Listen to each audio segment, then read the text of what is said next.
Happy Friday. Welcome to another edition of XFeed. We're doing today's stream a little bit earlier because I have to do some commentary. I do like sports play-by-play a little bit later. If you're interested in the live stream to see what that's like, I can send that, but I'm not just going to post it out there. So if you know me, feel free to reach out. But welcome to another edition of XFeed. What in the halibut is going on today?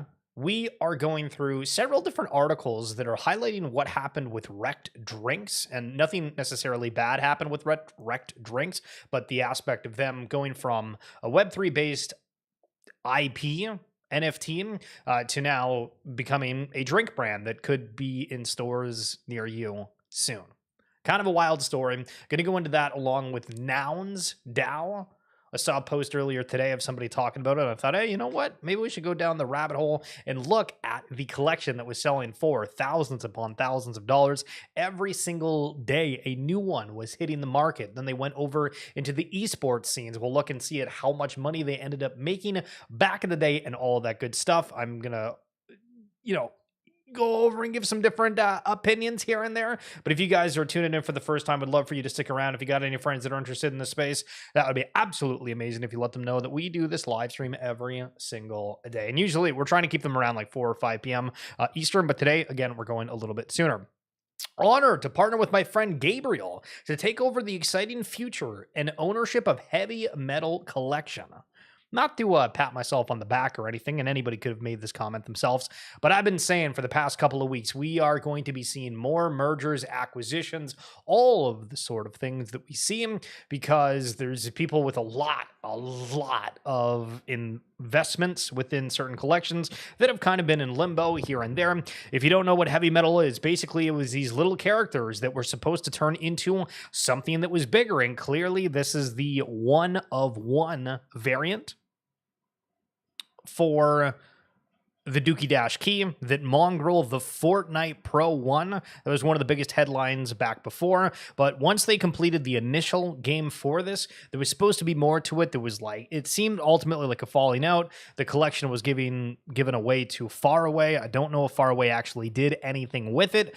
Adam Wheatsman apparently is a billionaire and gone out and bought a ton of wildly expensive things, but now working with Gabriel, who was one of the biggest naysayers of everything to do with heavy metal. They went crazy into it, but then they kind of saw the writing on the wall and was like, things are not going the way that we hoped that they would. So very interesting to see them partnering up here. Now, to be a little bit of a critiquer for this, the visual here of them just rapid flashing between these different characters just hurts my eyes. But looks like one of the Reavers, which I think we saw the other day, what, like a Gen 2 variant or whatever looks like, and these are maybe the Gen 3. I don't know. These are, when I go over these headlines, I know what it is, right? So I'm like, okay, this is kind of interesting, but I have to realize 90% of people don't care, right? So when we talk about these things on stream, always think of, all right, well, what is it going to be to get people's attention? Well, here's an example of what one of the heavy metal characters looks like within the Nexus, which is the other side, the metaverse. People are trying to do Fortnite, Roblox, but on the blockchain, which is not really any different than what you're doing right now from a user perspective, but the concept is that you're going to be able to have these assets that you're able to actually buy and sell from playing the game, instead of traditionally you would just be kind of stuck with whatever you have within the game, and maybe you can trade it to a friend. But yeah, there's actually no monetary value for most games, or all games pretty much right now. And crypto and blockchain rails are trying to change that. According to the new SEC government report, nearly a year's worth of text messages from former chair Gary Gensler were permanently lost due to a series of, in quotes, avoidable technology failures by the agency's Office of Information Technology. The text included one sent and received by the former chair of his government phone between October 18th and September 6th of 2023.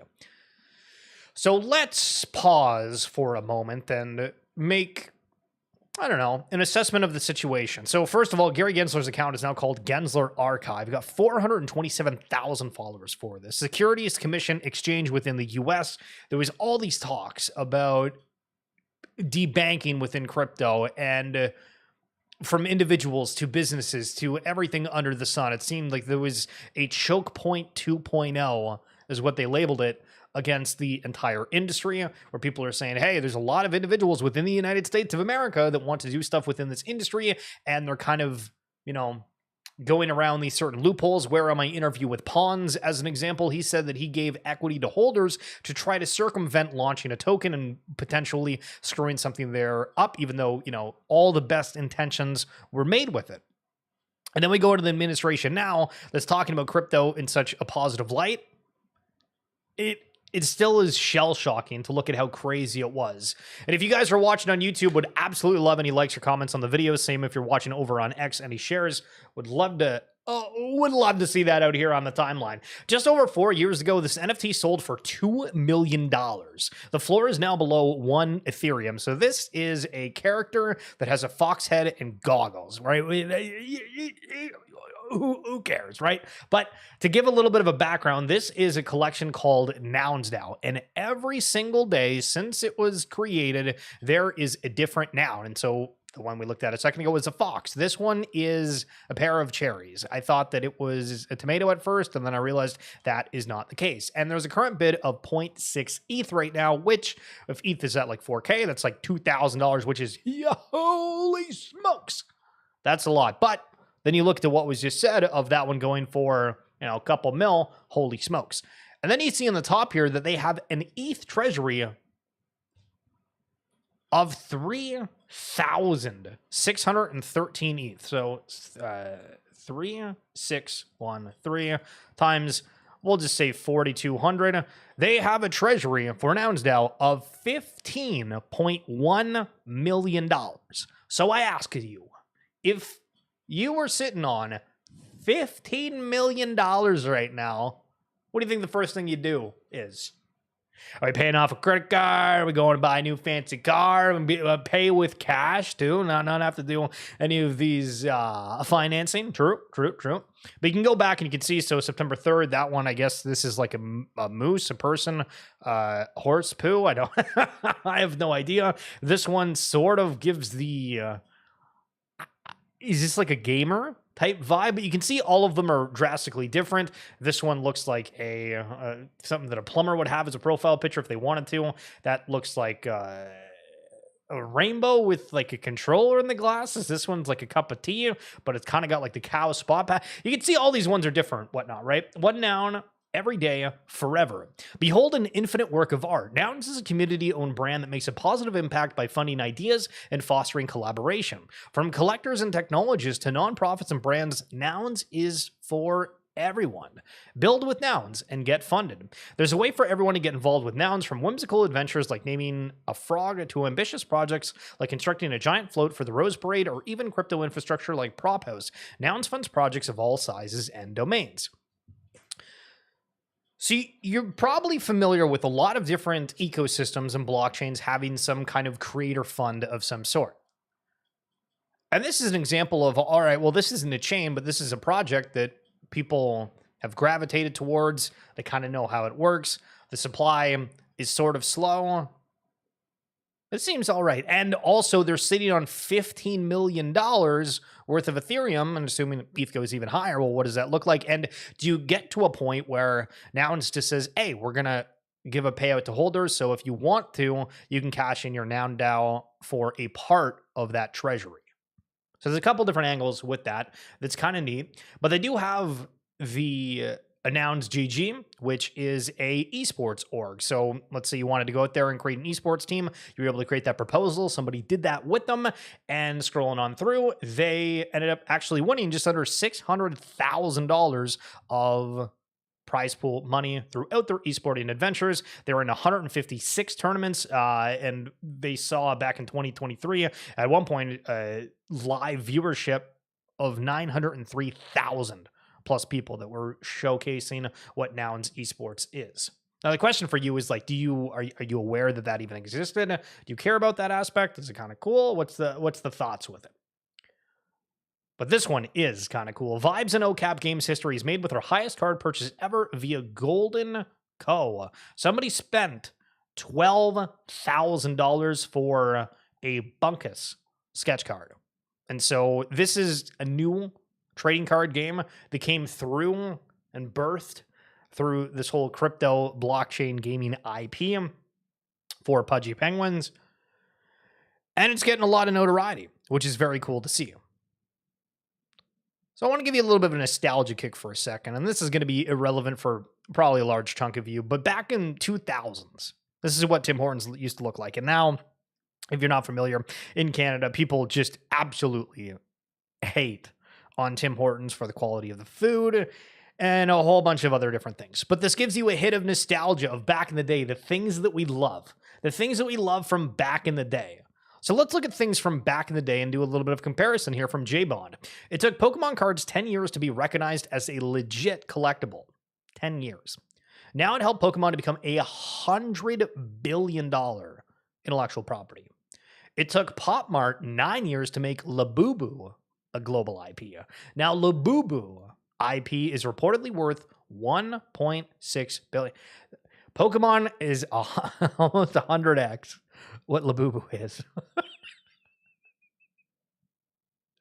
It's crazy. IP building and building collectible value takes time. We're still early on NFTs. So this is something that I sort of agree with in a way. So that Nouns DAO, do we get to a point where maybe that esport team that wasn't a part of Nouns in its inception suddenly becomes this massively popular esport team, and everybody that's a fan of that is wanting to go and get like NFTs of some sort? Is that actually going to happen? I have no idea, right? But we have to dream a little bit. So these IPs that are coming out, do you want them to rush things? Do you look back on many of the collectibles and say, I remember when that drop happened, where this thing was so cool that I had to have it? Kagi Jan with an interesting talk regarding content creators. I agree that coins are completely stupid here. But anyway, NFTs are a better option for creators than tokens. I'm a longtime consumer of Dr. Disrespect, Shroud, Nick Merck, Summit, and XQC. I would pay for an NFT to be part of their community with minimal benefits like exclusive Discord chat, exclusive emotes once we can connect to Twitch and YouTube, discounts on partnered peripherals, and I get to rock a cool PFP if they want to do that. So online communities, the concept of things, I think are great. I do think that we've got kind of a negative analogy around NFTs for a lot of creators and companies, whatever else it may be. But I think that ultimately it is a very interesting way, knowing that we're going to continue to have these online communities, of what we could expect in the future. Sesame Street is doing things, I think, in the right way. The Sesame Street library is coming to YouTube beginning in January of 2026. YouTube will have the largest digital library of Sesame Street content, with hundreds of full episodes coming to the Sesame Street channels. Join us as we help children everywhere grow smarter, stronger, and kinder, one episode at a time. Now, obviously, I haven't watched Sesame Street since I was a kid, but the fact of making this more accessible is huge. There's so many problems with things right now. Like, I'm going through what I'm like trying to watch within the sporting realm, right? So we have the likes of Major League Soccer, which I think is like $144 for the year. I skipped half the year. I got like 50% off. So I don't know. I paid like $60 for it. Great. Cool. Major League Baseball. Oh, there's like another 140. NBA. Okay. There's like another 140, whatever it is. For hockey this year, if you're a fan of junior hockey, if you're a fan of the AHL, if you're a fan of like any of the non-NHL leagues, you got to pay like $40 a month, or I think it's like $300-400 for the year. But obviously it's only like a shortened season because every sport is not the entire year. And then that's on top of the fact of any kind of nationally broadcast games. You have to have the cable channel for your local area, or it's just simply blacked out. If you want to watch the NHL, every single game is like actually blacked out unless you watch it the next day and purchase their plans, and you have to pretty much go through the cable provider, which that one's again like an ungodly amount of money. Then you keep going down the list. And apparently like universities in Canada for their sporting program, they're charging for viewers for that. On the college system, they're just all on YouTube. But having stuff that's free that allows more people to come into your ecosystem, enjoy the content, consume it, become addicted to it. I don't know why more people don't do that.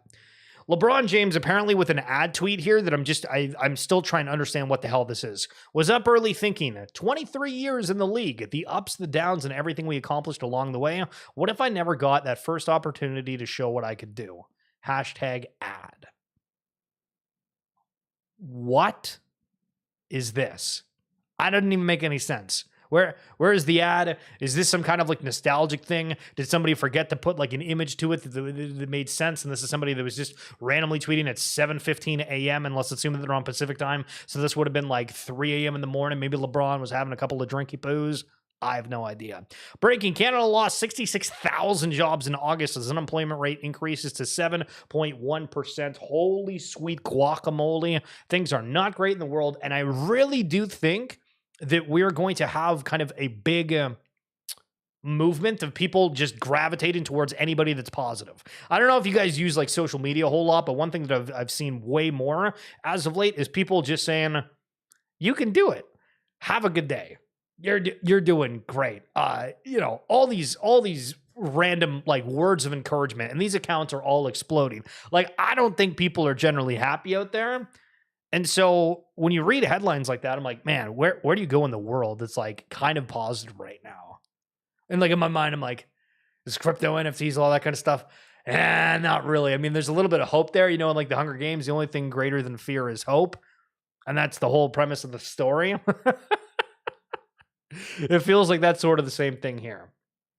This is kind of stupid, but you need to be paying attention because I haven't seen this one before. And I'm surprised that the friend didn't get compromised, or they did and they just didn't have anything, but just ridiculous story nonetheless.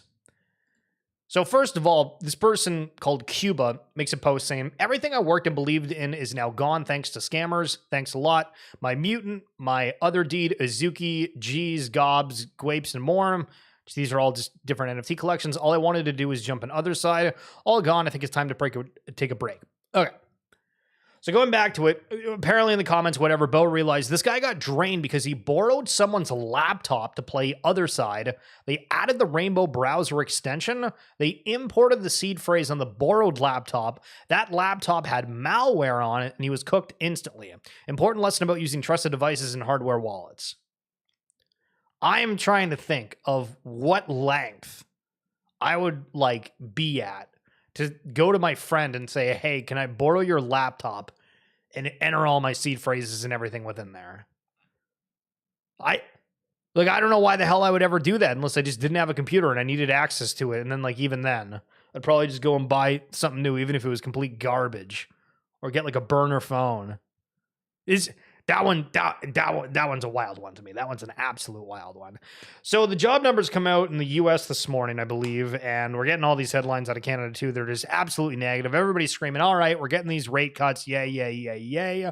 And then the market just starts puking after a night of drinking. Well, I don't know if we can use that reference. Does that work for a market? It's kind of stupid. But just in, 115 mil. Liquidated from the cryptocurrency market in the past 60 minutes. So if we go and check it out right now, just to have a little bit of a hoop and a ha. We're up here. Everything's going good. Like if you ignore this part of the screen, right? Looks like it's going straight up and then wabam. So what is this? Just simply flushing the market. Everybody's going long. I wouldn't really look that much into it. But what I might look into is what some of the top brands are doing. So we've talked before about how there's Barca Pass was in Futureverse where they're doing collectibles, experiences, unlock your official fan identity, create your unique avatar, support without limits. You get a pass. They're highlighting these games, metaverse, whatever. Can highlight your fandom, yada, yada, yada. Phenomenal. Great. Hasn't happened yet, though. But what else is FC Barcelona doing within the Web3 space? New season, new album. Get the Barca official digital cards for the 25-26 season in collectible. And I have no idea what the hell this is, but it's very interesting that this seems like an extraordinarily small and new project platform offering. Because I haven't heard of it before. It's not followed by anyone I'm following. FC Barcelona doesn't even follow it.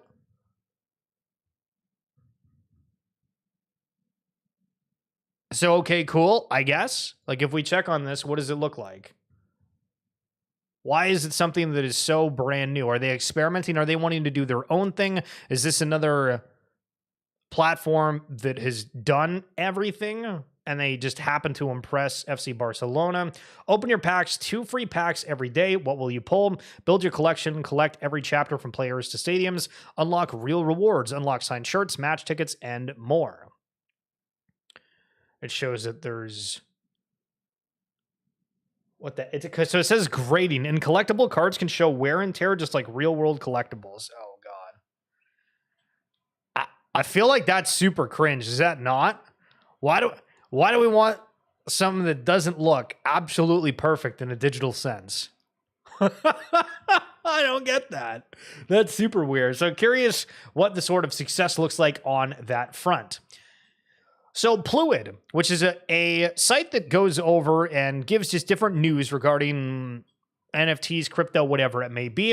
And I noticed that they had a string, like a fair amount of articles regarding Rekt Drinks. And I thought, all right, let's kind of go through it. So Rekt Drinks are one of the most unique brands in the crypto space. And in the last few weeks, they've accelerated like never before. Rekt is smashing through all-time highs, and the community are more bullish than ever. So you look at this and you say, all right, this token's up 235%. It's a meme coin. It's a market cap of 156 million. And as a new person, you might not be familiar with it, but they did this based lime drop, which was with base, okay? They sold out in 1 minute. They sold 20,000 cans of it, okay? Then there was another one, the liquid gold can, which was a partnership with Binance, the major crypto exchange. They sold 80,000 cans in 3 minutes. And they've done a partnership with OpenSea. They've done elsewhere. And it is just something that they've found a way to hit it on the market. And I think we're going to continue. We are going to continue to see massive, massive happenings. So you see the context now and you're like, all right, so they got drinks. They partnered with a few people. They've sold 100,000 cans in 2 posts that you've gone over. There's probably more. But the story so far, so back in May of 22, the Rekt Guys NFT was 8,814 NFTs. There was no monetization, no roadmap. It was just supposed to be about vibes and making fun of the bear market. So from 22 to 23, they did community growth of various things, you know, everybody hanging around doing stuff. And then in 2023, meme to brand. Seeing untapped potential, the team pivoted from meme to brand. The Rekt logo, based on founder's handwriting, felt like it belonged on shelves. The team chose to start with drinks. Sparkling water, low in sugar, caffeine-free, and on brand with the Rekt Guy aesthetic. And then for 2024, they started doing IRL events, going out and providing these. Now, there was Liquid Death, which is another just water brand. I want to say that Gary V was involved or some sort. But I went to VCon, which is Gary Friends' VeeFriends, Web3 NFT event, whatever it is. And they had Liquid Death absolutely everywhere. Everywhere. Because you have to think, if you're hosting an event and it's supposed to be Web3 based of some sort, people are going to want to get stuff that's kind of representative of what it is. Like if you go to an event, you're saying we're doing Pirates of the Caribbean, and then they don't have anything that's pirate themed at the event, that's just going to be an L. On these Web3 events, they want something that's Web3, so you automatically sort of have an offering to it. In a bold move, 10% of Rekt Brands Inc. was given to Rekt Guy NFT holders using a compliant equity crowdfunding model. So, a while ago, we highlighted that Pawns did that for his The Plague NFT collection. And now we're seeing that Rekt Brands did that as well. Now, you have to go back in time and see all this sort of stuff. But again, that's in the podcast we've talked about. And then they also decided they were going to launch a meme coin. And what they did with the meme coin was they had some of the drinks for sale. It was like you get some of these meme coins with it. And people that bought those drinks ended up making like a pretty penny off of that. Obviously, you have no idea if the coin's going to do good or bad. But that's kind of an idea of what's going on with Rekt Drinks. Partner with a whole bunch of people, started as an NFT, gave equity to holders, has a meme coin, and is now dominating the shelves, or at least trying to get there. So Bill Noble wanted to play a little bit of a portion of his clip today. Take a listen. Now, what did we say yesterday about 100 mil market caps? What did we say? Intelligence. I would say, yeah, if Elon's worth $1 trillion a year or in general, what's crypto worth? Scientists, $100 million. You got crypto projects that aren't at $100 million. Most crypto projects that we're looking at in the YouTube member area and in Patreon are not worth $100 million. They're not. They're not. And there's a data center being built in the state next to me for $50 billion. Go on CoinMarketCap and find out how many cryptocurrencies are worth more than 50 billion. Not that many. Not that many. And then if you consider like oddball headlines, like gold. Everyone's like, El Salvador started buying gold. It's funny. Everybody wants the U.S. government to sell gold to buy Bitcoin. I disagree with that. I think he should just use the tariff money to buy Bitcoin. But it's funny that the Bitcoin guys are now diversifying into gold because they know a parabolic when they see one. Gold's going to go parabolic. There's going to be an issue. It's going to be a failure to deliver gold. In other words, there's more gold IOUs out there than there is physical gold. How does Bitcoin and Ethereum not follow that? So the big thing within there, talking about the 100 million market cap and doing different comparisons. And within the stream, he also made a very interesting point when you're talking about some of the top cryptos here. Let me zoom in on this a little bit more. You're not gonna be able to see all the names on it, but for the market caps, right? Like if you're saying, okay, well, crypto's at 4 trillion and there's only one cryptocurrency in the entire industry that's at $1 trillion. Well, it's 2 trillion for Bitcoin, but Ethereum's at 500 billion, XRP, 167 billion. I mean, it's not crazy to think about what the numbers would potentially look like if we do hit the likes of, 12, 14 trillion market cap for this sector. But that's going to be it for this edition of XFeed. I hope you guys enjoy this again. I got a little bit of stuff later on, so not able to do the stream a little bit later in the day. But if you guys have enjoyed this, would love for you to stick around, subscribe, like the video, leave a comment, all that kind of other good stuff. Hope you have a phenomenal day. I'll see you on Monday. True.